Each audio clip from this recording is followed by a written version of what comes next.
The question is, what would you like to leave as your legacy?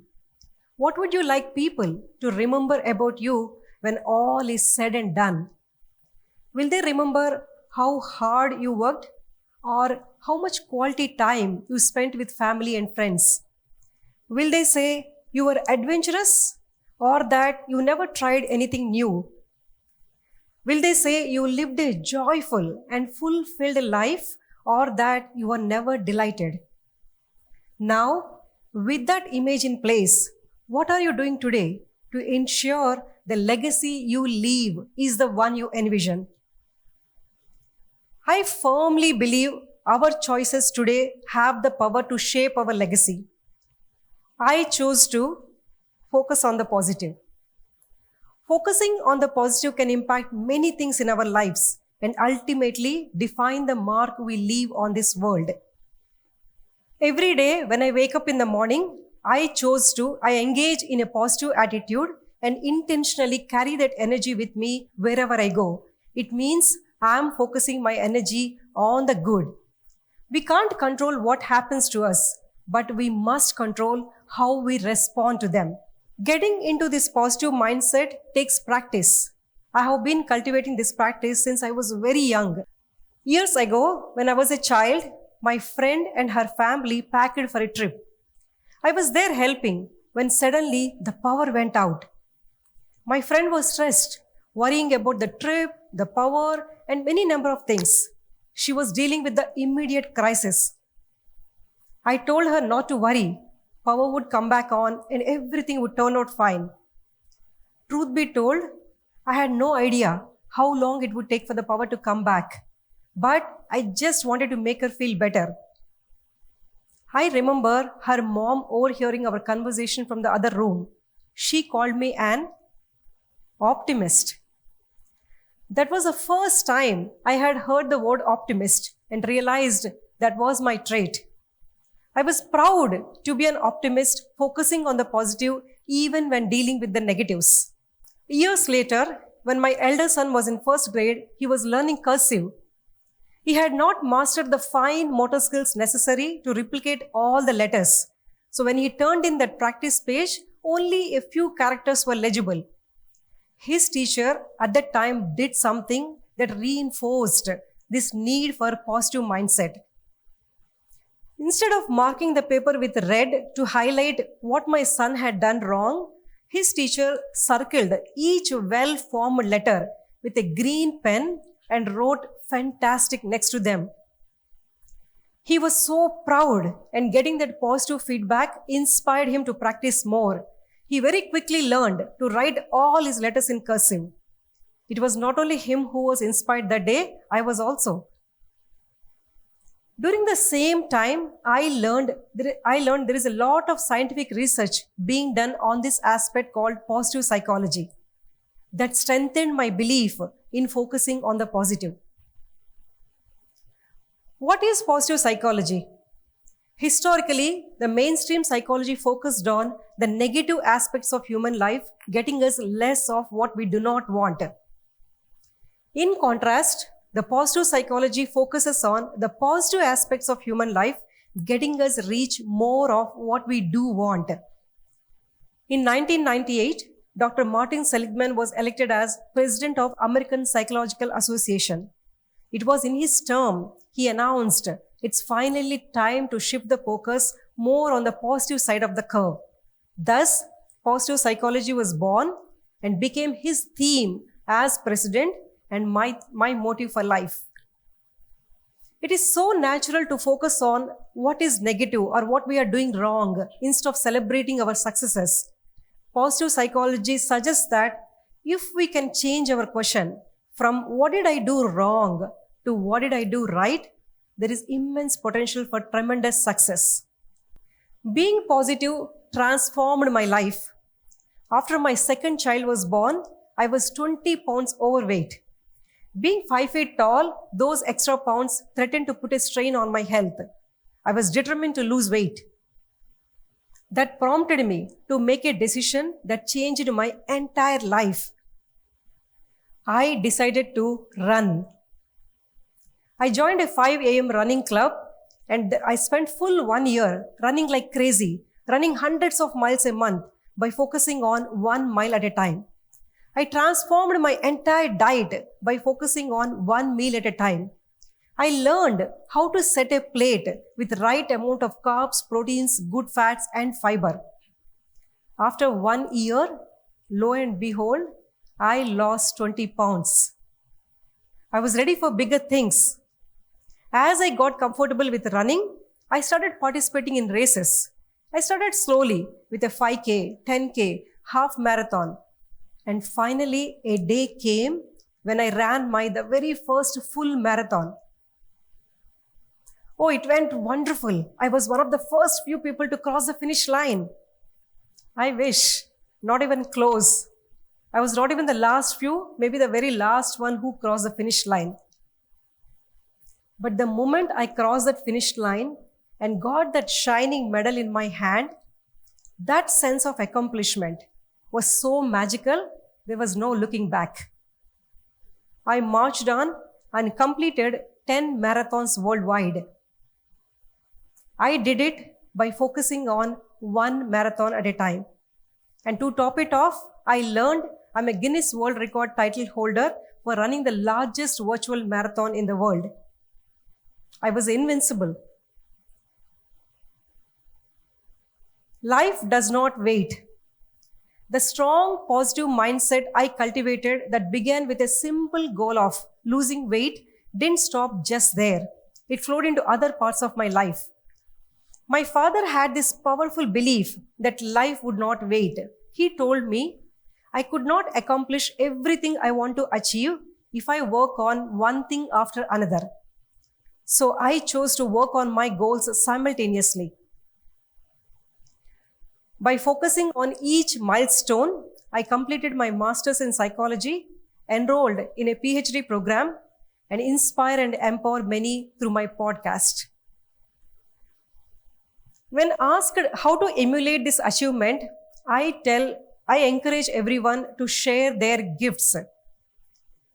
Sharing your talents and abilities to help others is a part of it.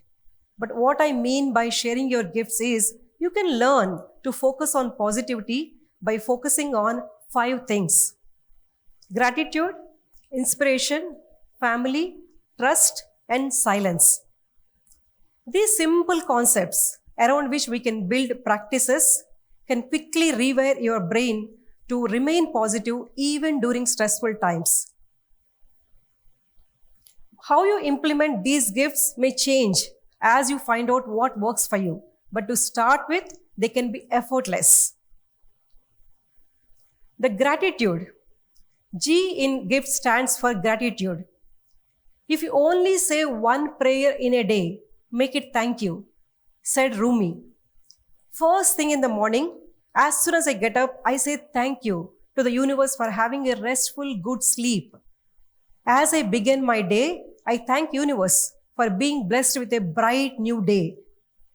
To practice gratitude, start small. Before going to bed, write down 3 things you are thankful for. They can be, I had a wonderful day. I'm grateful for having a wonderful day. I'm grateful for breathing fresh air.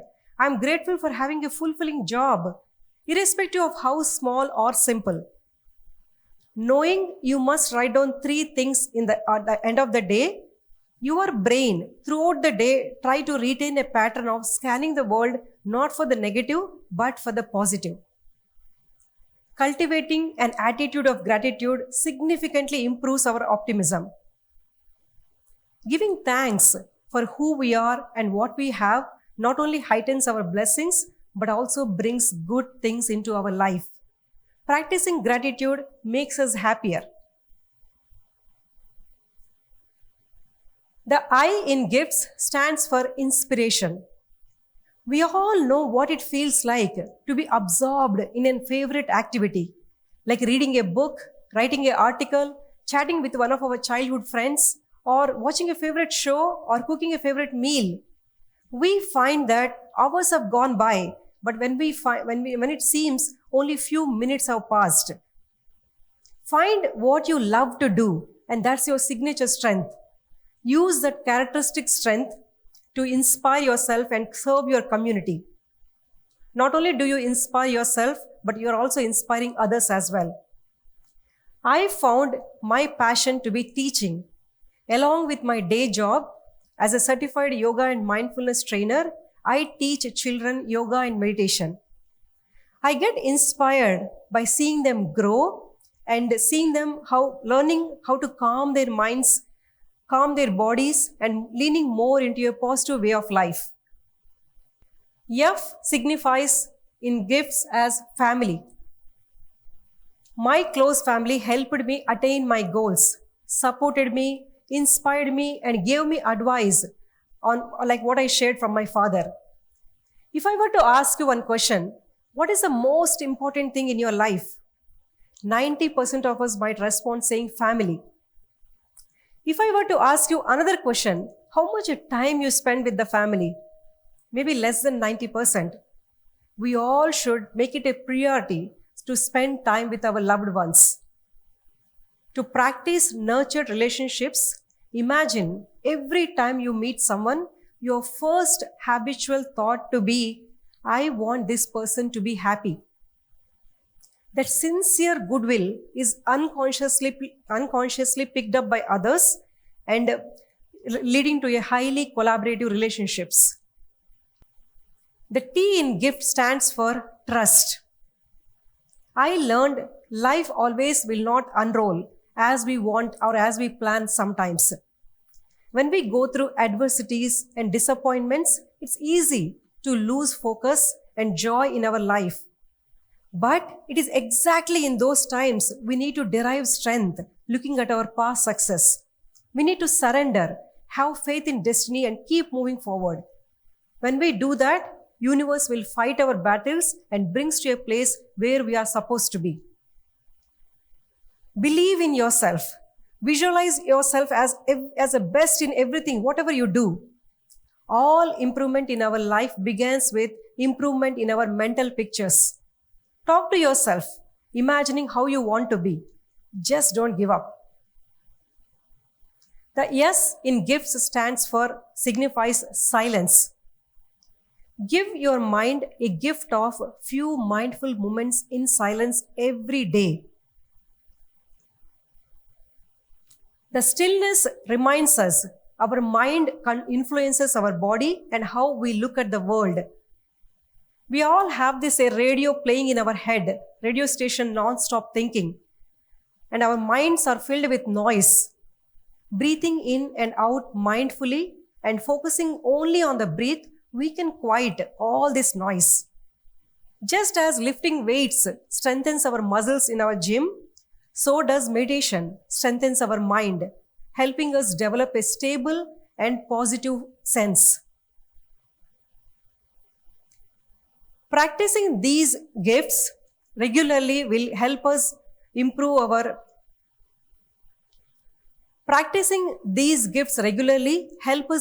joy and success in our lives. We can cultivate an environment of positivity that not only benefits us, but all those around us. Why don't we practice couple of things right here, right now? First, let us see the gifts. Take few seconds and think about 3 things you are thankful for. Like, I'm grateful for having a wonderful day. I'm grateful for having a loved one next to me. I'm grateful for my family, or I'm grateful for my cat, dog. Whatever comes to your mind or whatever you want to give thanks for. Now, let's see the silence part. Bring your attention. Just form an intention to be here right now, here and now. If you find your mind is getting distracted with other thoughts or some sounds going around you, just bring your mind compassionately to right here and right now. And once your mind is calm, focus your attention on your breath. Just breathing in, breathing out. Regular, normal breath. Breathe in, breathe out. Breathe in, breathe out. As simple as that.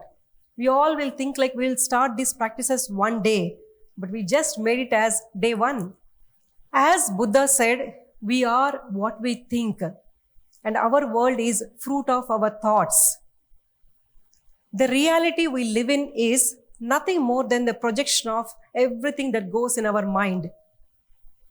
According to law of attraction, what we focus on develops. If we focus on positive things, they will come into our life and flourish our lives. I encourage you all to focus on positive. Focusing on positive can impact many things in our lives. Every day when you get up in the morning, you have a choice to decide how your day will go. And when you do, choose to focus on the positive. Thank you.